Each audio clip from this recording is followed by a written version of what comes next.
Welcome back to this month's Pianobook highlights, where we'll be taking a look back at the best of September's offerings. I'm Angus, a community manager, and in this episode we'll be looking at a new Pianobook artist library by one of our all-time great samplists. We have one of YouTube's top sample library reviewers looking at your best submissions, and I'm here at Spitfire Audio HQ with one of my friends to take Pianobook back to its root key. But first, it's my pleasure to introduce this month's Pianobook artist. You'll know him from packs like the Wild Mother's Dulcimer to Hunter's Percussion, and he's also been the graphic designer behind the excellent Contact user interface for Global Swarm. So without further ado, here is Hunter Rogerson with his new pack, Hearth and Hollow Plucked Folk Ensemble.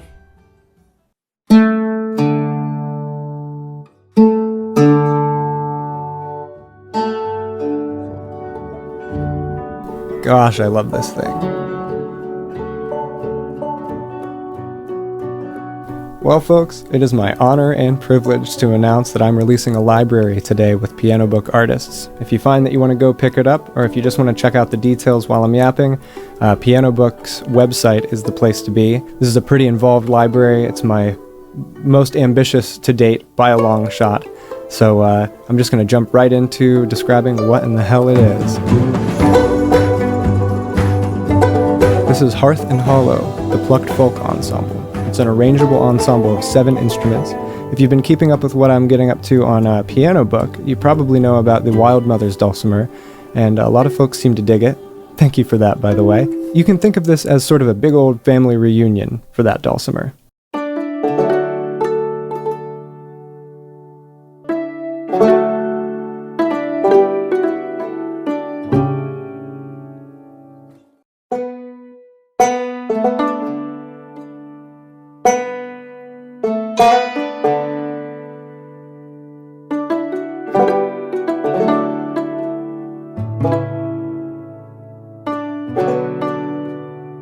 And then if we set that to all brushed,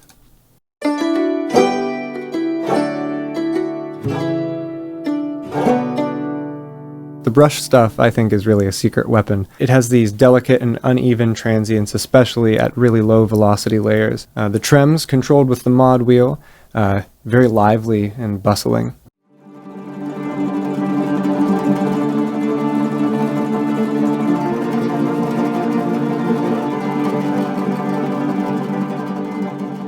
Okay, on to note blossoms. I am really pleased with these. We all know about swarms, but what if it was just a couple of honeybees going from flower to flower? And that's kind of what's going on here. Small, really evocative ideas with tons of space in between.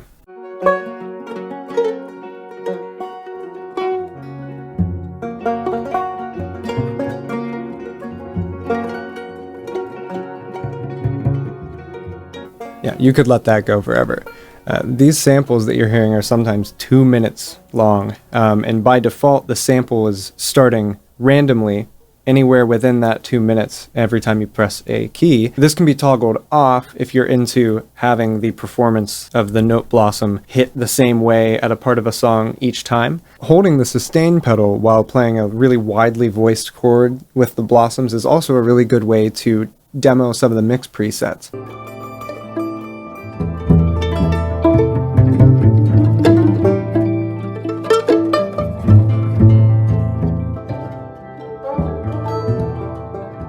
A fun little feature here, you can also click the labels for either the mixes or the articulations to randomize their layout. Okay, let's talk about the grooves. We'll go with the groove combo, and then we'll actually head back over to the arrange page to see how this is set up.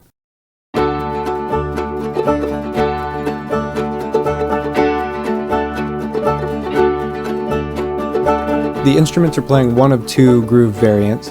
So if we tell the cello, the banjo, the mandolin, and the dulcimer to take a hike, we're left with instruments that are just playing groove 1.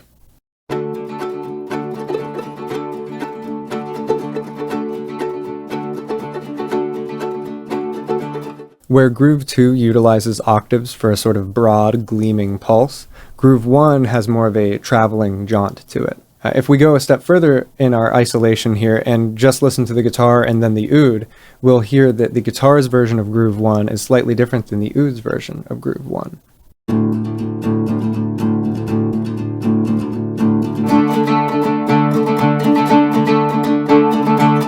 So this discrepancy is true of each instrument's version of the grooves. This was done purposefully. I can't even tell you how much life this breathes into it. Not to mention the fact that changing the start time of each note is really where your bread and butter is. Like, that's where the most bang for your buck's going to be. Let me show you how deep this rabbit hole goes.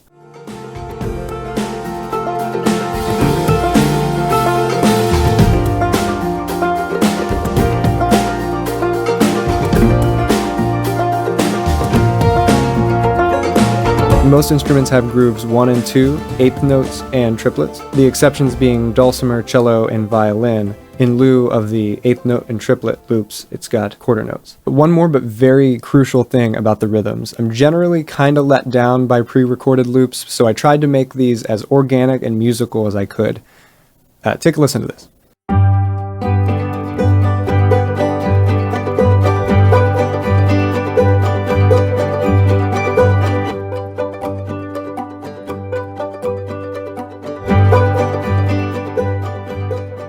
So each groove was played with a soft and laid back approach, often muted, and a higher intensity approach, which projects more and also complicates the rhythm just slightly. Let's set everything back to default here and head under the hood to the adjust page. We've got 3 knobs. The first controls the volume of randomly triggered instrument noises. These are string squeaks and hands moving across the body of the instrument.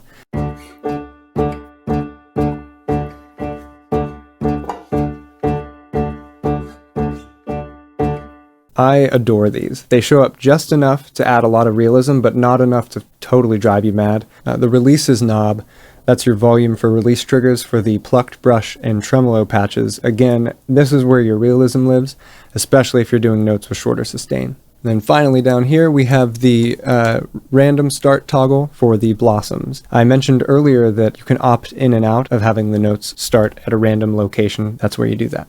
At long last, the bleed knob. Gosh, I love this thing. For one, I got to make a really fun animation for when you turn it. This is something I've always wanted in a library. This knob controls how much of the room you hear, but not in the way that a mic position slider would. It's not something that you mix in with the dry signal, but it's something that bleeds in more and more the further the instrument is away from the microphone.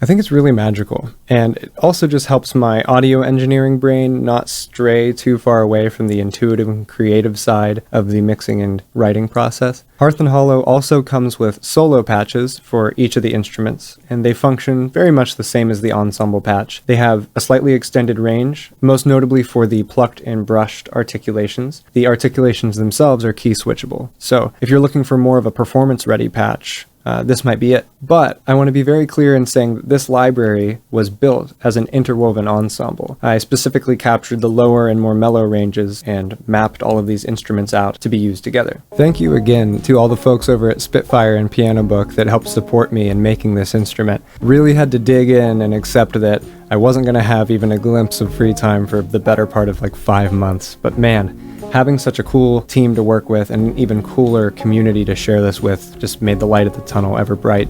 Speaking of community, there is, as always, a free version of this library over on Pianobook, and I have really no intention of slowing down the free releases.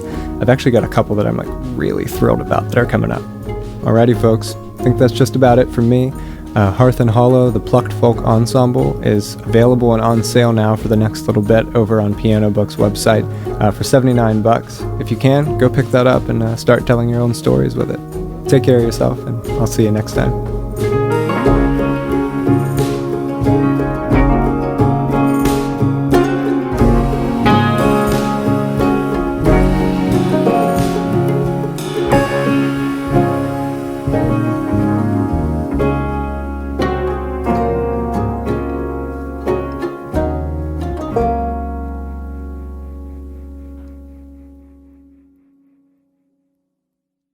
Thanks to Hunter for his superb work on this project. It's been a pleasure working with him, and you can now pick up Plucked Folk Ensemble for 20% off for the next month. Also, you may have noticed that Gaze is still on offer for the next week, so be sure to snap that up before the introductory period ends. You can buy both packs as part of the Pianobook collection to get an overall 30% discount. So let's move on now to the best sample pack submissions we had last month. The person that I've got to review this month's libraries, I refer to him affectionately as the Bob Ross of sample library reviewers on YouTube. Hey Pianobook community, this is Simeon, and I am so honored to be able to present to you the Pianobook selections for this month. And the first one that we're going to take a look at is the WörliTzer from Daniel Rosenholm. I fell in love with the sound of the WörliTzer electric piano many years ago. And when I got the opportunity to purchase one for a fair price, I didn't hesitate. It was a dream come true. Although it was in really bad shape, it had a lovely warm sound. During the years, I took care of it and restored it and tuned it so that it both looked and sounded beautiful. Unfortunately, there came a period when I was in need of some extra money and took the stupid decision to sell it, something I deeply regret today. I was wise enough, though, to sample it, every key in multiple velocity layers, and the raw key sound so I could keep the sound of my own precious WörliTzer. Ever since I discovered Pianobook, I felt that I should share the samples with this amazing community. So here it is. I call it WörliTzer. Yeah. And you can tell it's just got such a really interesting, beautiful sound to it. It's got a lot of heart to it. You have several sounds here. You've got the WörliTzer, the Wobblitzer, the GranulitZer, the ToiletZer. And so let's just go back to the WörliTzer, the preset here.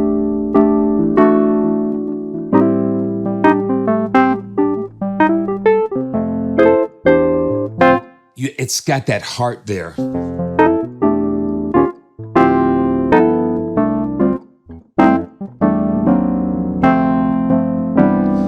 And then, of course, you've got the wobble layer that kind of brings in a different character. And we can turn the line level down and just accent that.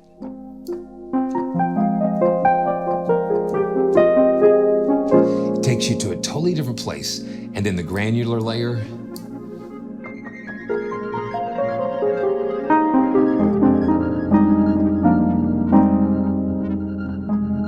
And we can throw in a little bit of delay and reverb here.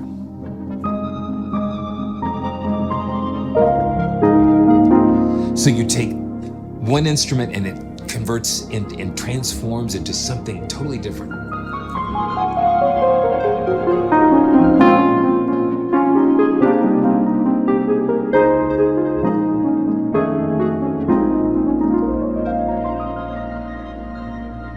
Really nice.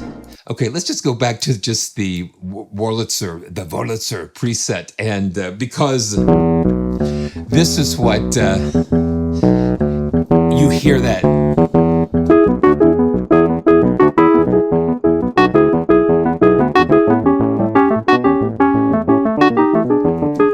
And that's where it gets funky. That's what I say.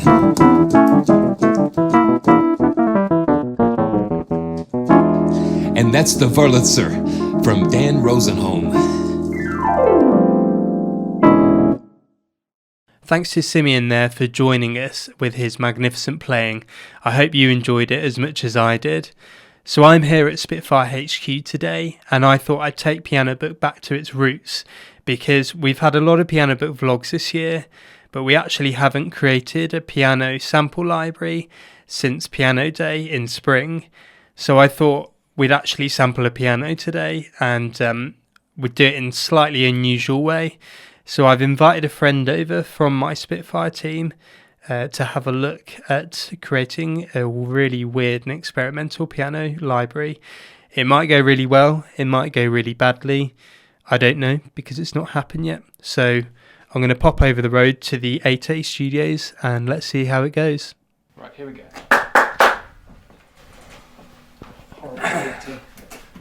Here we are in Studio B then, and we've got a bit of a weird setup here. I just tried to use an EBow on this piano because we've got a lot of EBow libraries. I couldn't get it to work at all, so if anyone has any advice on that, fantastic. So we've done a bit of a different setup. Dan, who is here, one of the composers at Spitfire, do you want to talk about what we've done on the setup? Okay. So we've got an upright piano here, and then to my left here, we've got a Fender Rhodes, and we've mic'd it actually pretty well. We've got two KM84s, we've got a pair of Neumann M149s, and then just below here, we've also got a Fender Tweed amp with a 57, and then I thought it would be fun to record some of the mechanical noises because it's quite deadened when you play it through the amp, so that should add some of the click of those bells back into it. And we've got a what is it? It's a Royers 122V, I think. So yeah, I think it should be pretty good. And then the idea is we're just gonna play at the same time. Yes. Yeah, so the idea is that instead of just combining two instruments together like you would normally do in a DAW session, you'd say, oh, let's layer those two contact instruments together. We're actually going to do that in real life. And maybe we could see afterwards if it sounds different having two Pianobook Rhodes together with an upright and then this same setup as well, whether it sounds different. Because I suppose it's similar to Abbey Road in a way, and how the ensemble is recorded there, the horns together rather than individually like they are in BBC, for example. So what do you think? Well, so maybe that's the reason that we've put this amp immediately below the piano then, to capture all that resonance. I think that will be really good. We're going to do sustains, aren't we? So you're going to hold down the sustain pedal, which will open out all those harmonics. We do have a sustain pedal on the Fender Rhodes, but it doesn't tend to resonate in the same way that a piano does. And we're not doing it to a click. Why are we not doing it to a click? Because, well, we're not going to resonate out for the full 25 seconds that a piano can resonate out for, because we're a little bit short on time. But yeah, we're just going to do it really rogue, one dynamic layer, 3 round robins, and that should keep us covered, I think. So we're just going to do one dynamic just because I haven't got a lot of time to actually edit the library in itself. But if it works out well, maybe we'll come back and do it in a bit more detail. Who knows? So whilst we get set up and ready to go, let's go back to Simeon, who's looking at another sample library. Our next title comes from Jackie Chan, who brings us the Dolan piano. The James L. Dolan recording studio has some of my best memories. I have studied, interned, and recorded within this one-of-a-kind studio. A lot has been changed inside the studio over the years, but this Yamaha C7 has been there from the beginning, witnessing all the music, performances, and stories. I am lucky to become part of the history of this piano. And as I was graduating, I don't want to let go of the feeling every time I put my fingers on it. That's why Dolan Piano was born.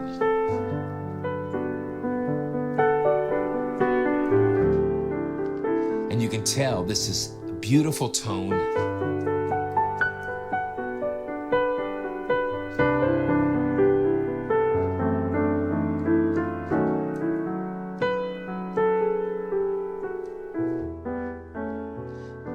And the beauty of this is that they recorded this in a fantastic facility with the iconic SSL desk, and they have some of my favorite microphones, the Coles 4038 ribbons. You mentioned ribbons to me, and it just like my heart just kind of melts a little bit. And you can hear that sound captured there. And they put those mics inside the piano, and then they put some Neumann M150s just a little bit outside to give it that little extra space there. And so let's look at this, and we've got bright and warmth. And what this does, it lets the mic sort of act as an EQ. So I'm just gonna turn on the turn the brights all the way up.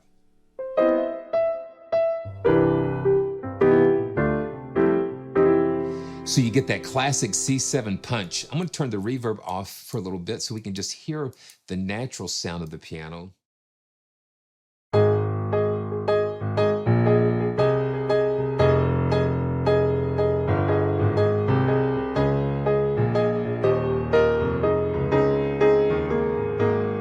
And you can hear that sparkle in the C7. So now let's turn the warmth up, and these are the coals sitting inside the piano.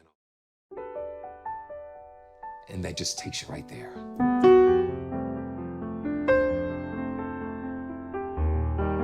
Yeah, listen to that.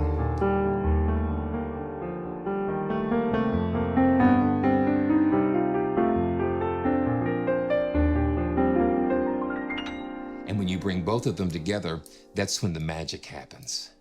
And let's turn on some reverb. We've got width adjustments, and we can make that reverb nice and large. A little too large.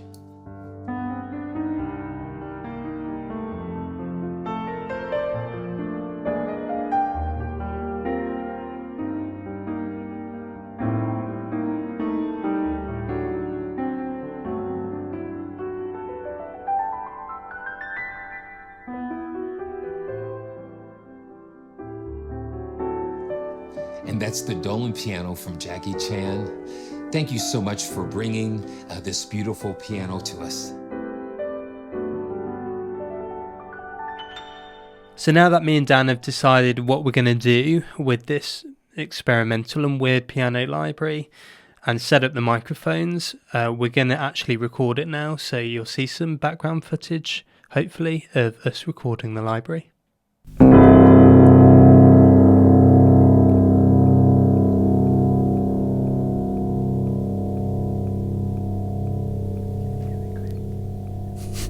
Maybe we should just... We've just realised you can hear the click, so we're just going to turn it off. We're going to turn the click off. That sounded like the intro to Octavarium by Dream Theater. Right, that wasn't very good, was it, that first one? No.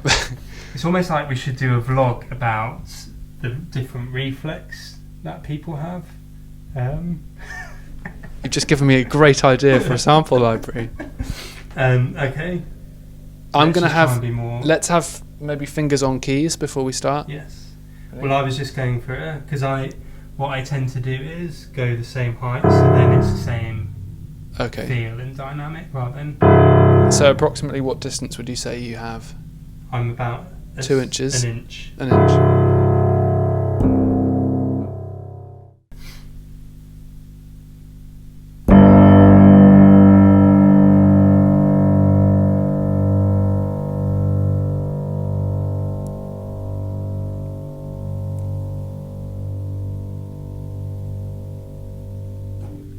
Yes, yours doesn't really resonate for that long at all, does it? So, no, it doesn't. yeah. I mean, that amp is also quite quiet just because I wanted to try and get the mechanical hits a bit louder. That's also the reason for these two cushions. Just in case you're wondering. Okay, what are we on? Round Robin 2. Okay.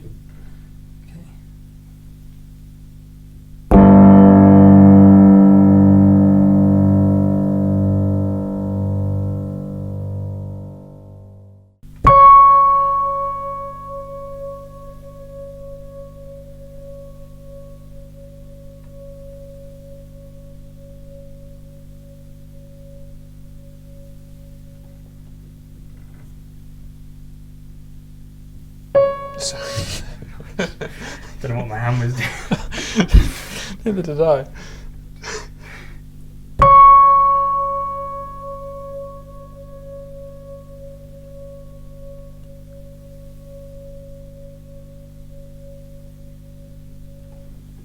Yeah, there's a nice little relationship starting to build now.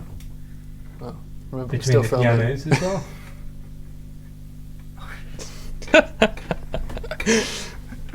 Oh god, right, that's one. I knew that would happen. Are you sure we didn't do 2? Did we definitely do 3? We definitely did 3, yeah. Okay. Okay. Okay. I was just thinking, he knows their perfect fits. Okay, here we go.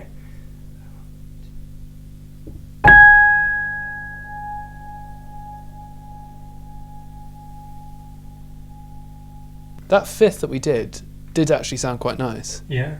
So this might actually be a good experiment. And there is definitely something in the middle, because I think around sort of here-ish, mine was louder than yours to begin with, but the decay was shorter on mine. Yeah. So it's like mine started and then yours sort of carried over in that sort of ethereal pad sound. Yeah, I wonder if there's that mix and there's that little sweet spot in the middle where they both blend, and whether you can just snip that out and put it into a pad and it would sound amazing. Loop it where it goes forward and then backwards. Yeah. That'd be nice. Yes. Great stuff. Giving me ideas. Now it's time for us to step into the world of namiaudio, and Alex has created two instruments for contact for this month's selections. The first being evolving pads. The thing I love the most about sampling is probably being able to capture not only a sound, but most of all, a performance. This allows me to inject so much life and emotion into my compositions and gives me so much more inspiration. Evolving Pads is one of those instruments. For me, it consists of 3 patches created with some of my analog synthesizers, Roland Juno 106, Sequential Circuits Prophet 600, and ARP 2600. Each patch is a combination of 2 of the synths I mentioned previously, sampled for a long period of time while tweaking the parameters. They were also sent through the wonderful Strymon Big Sky Cloud Reverb, which gives even more life to the sounds. So let's take a look.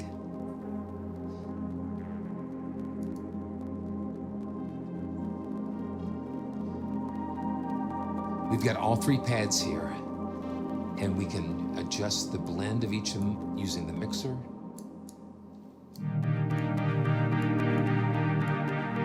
The mod wheel affects the motion.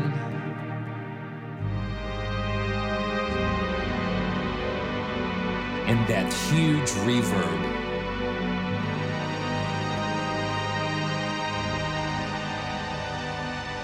And since they're evolving pads, you hold on to them a little bit and you hear little subtle changes going on. Let's look at pad 3.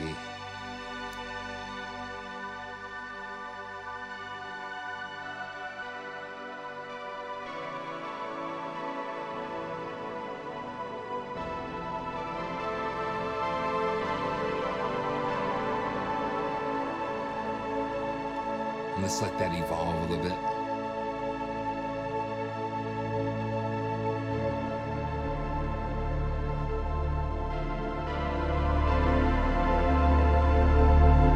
Bring in some motion.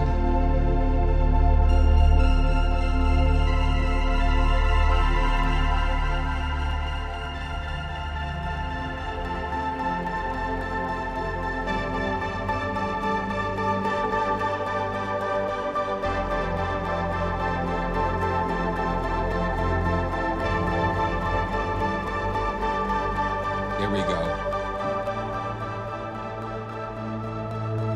And then Alex has given us another instrument, and that is HF Textures. HF Textures. Now these are based on recordings of his upright piano. When creating patches, one thing I love to do is process the samples with various plugins and gears in order to create new sounds far from the original sampled instruments are producing.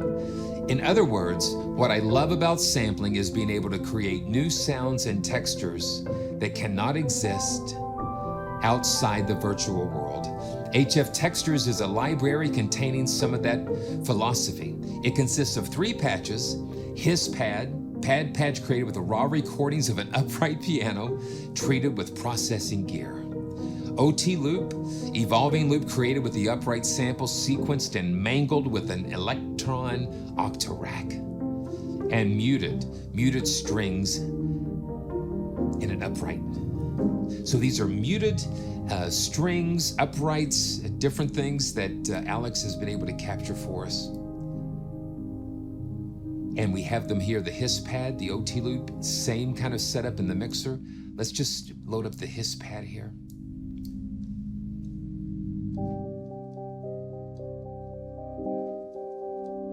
And we've got a subtone, adds a little fatness. And then we can adjust that envelope to make it more like a pad.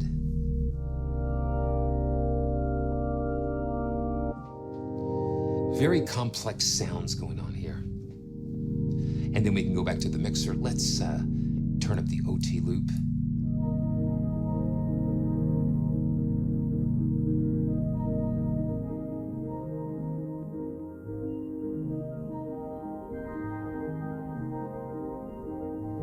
So you've got a lot of nice movement going on, and I've not even turned on any reverb or additional delay, but let's give it a little bit and see what's going on.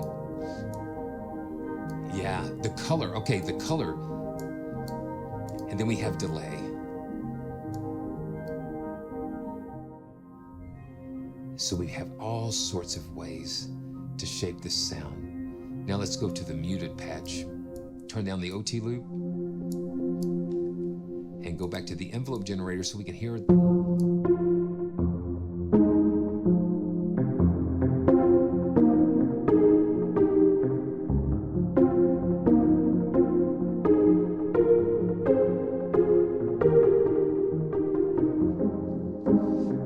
And then we can just blend everything together.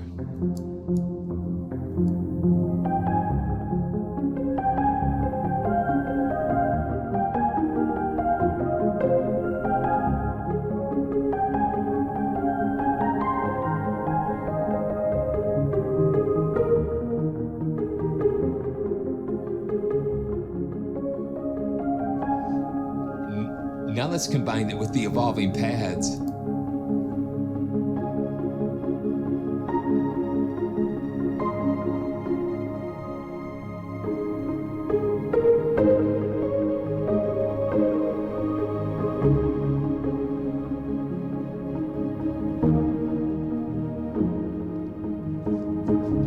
Thanks, Alex, for giving us some beautiful instruments, textures to work with. And thanks to you, Pianobook community, for making Pianobook such a place full of inspiration and creativity. Who knows, there might be a Pianobook library in my future as well as in yours. So thanks, and stay joyful.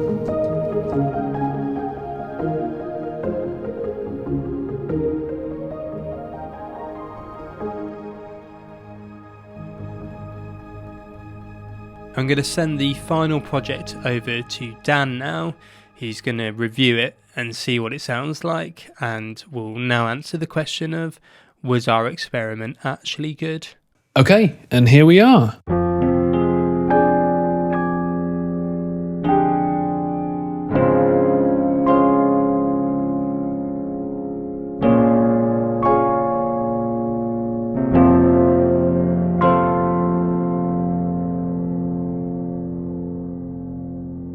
Amazing. Okay, the first thing I'm going to do is turn down this release slightly.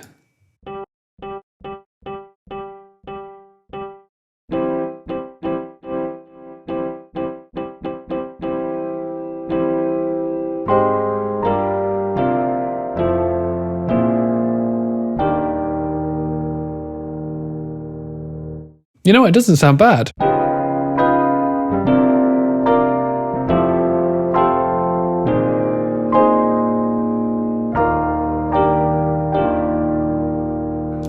Let's turn up this reverb a bit.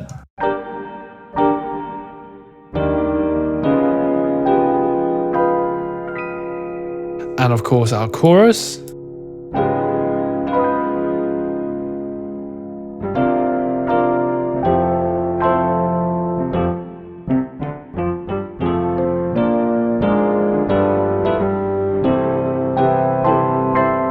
It's definitely got a sort of honky-tonk kind of sound to it.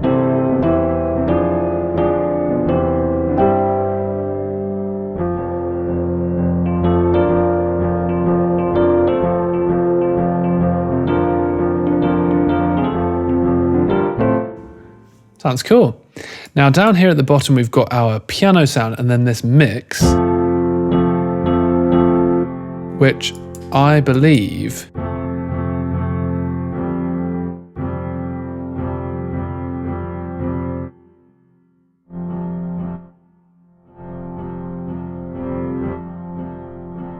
probably the room sound.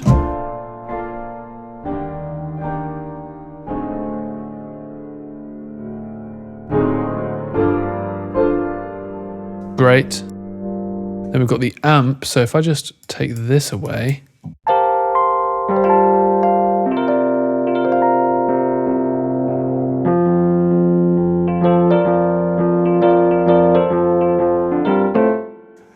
I know that that intro was actually played on a WörliTzer, not on a Fender Rhodes, but anyway. Oh, and then this is the mechanical noise.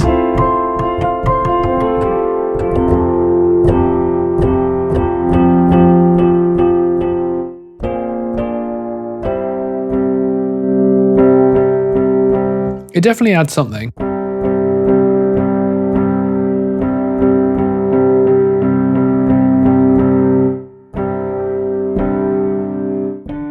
And then we've got our noise as well. What's the noise referring to?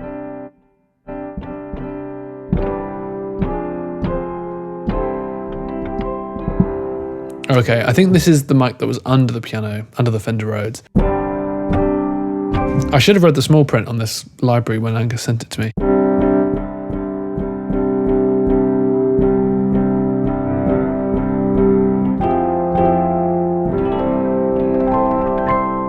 And then, of course, finally, we've got the pad as well. We talked about the idea of something where the Fender Rhodes dies away quite quickly and then the piano takes over.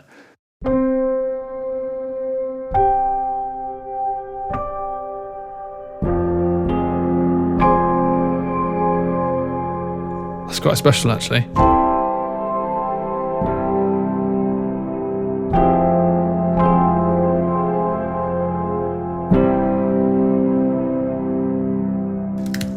Just boost some of that.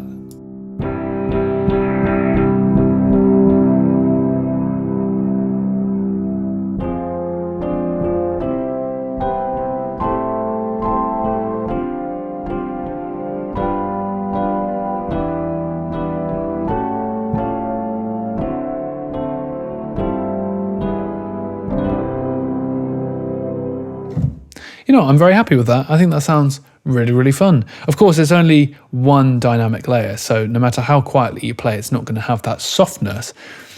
But it's cute. And you know what, also, there was one note in particular that definitely sounded like Angus and I weren't playing at the same time, which is obviously something that you would benefit from if you recorded it separately. In this case, I have Matt's Fender Rhodes.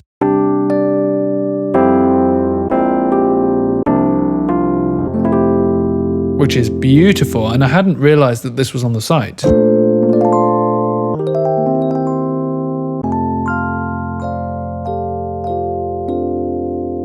Sounds a little bit more deeply sampled than our quick experiment. And then I've got my King's Upright, which is a piano that I uploaded to the site years ago now.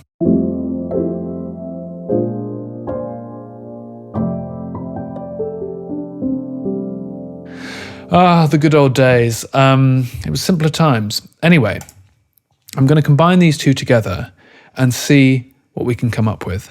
I'm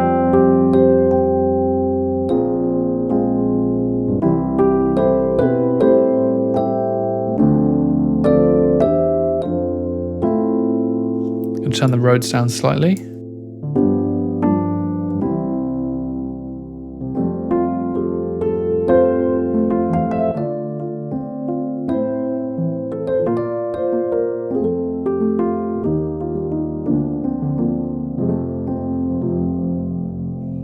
That actually sounds really, really nice. Now let me just A-B between that one and this one.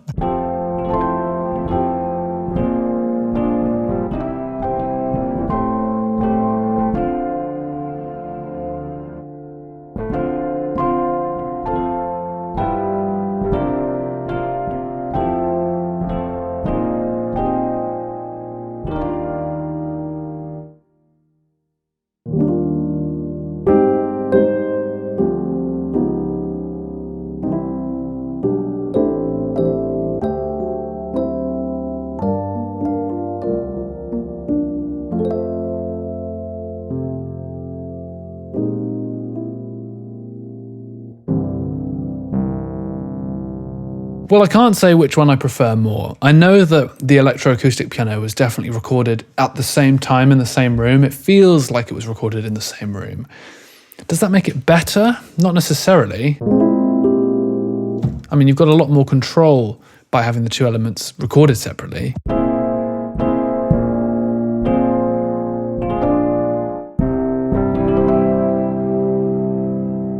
I feel like a little bit more research needs to be done, but I like the way this sounds. And actually, if we turn off everything on the Fender Rhodes, even in the piano recording, there's still a Fender Rhodes in there.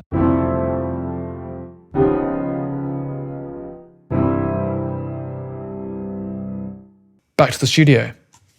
Thanks so much to all the contributors in this month's episode, including the demos that were playing in the background that were credited throughout the video. If you've been included in this month's video, we'll be sending you a gift of a Spitfire Audio sample library that should appear on the screen here. I just haven't decided what sample library it is yet.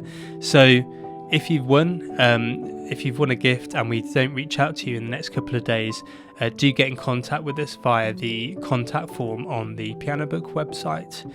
Next month we're going to be looking at an interesting synth library added to our Pianobook artist range, and we'll also be launching our next big competition, which is the third instalment after Winter Voices Global Swarm. So wonder what's next.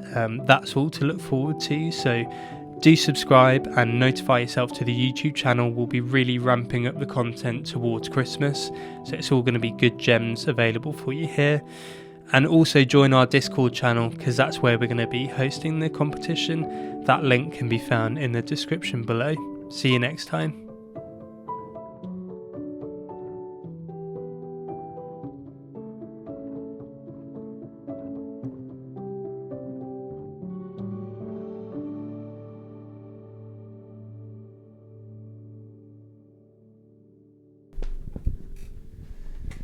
Hello, this is Dumb and Dumber coming back to you with another sample library. Okay, back to me in the studio over there. Oh, actually, I should be like... No.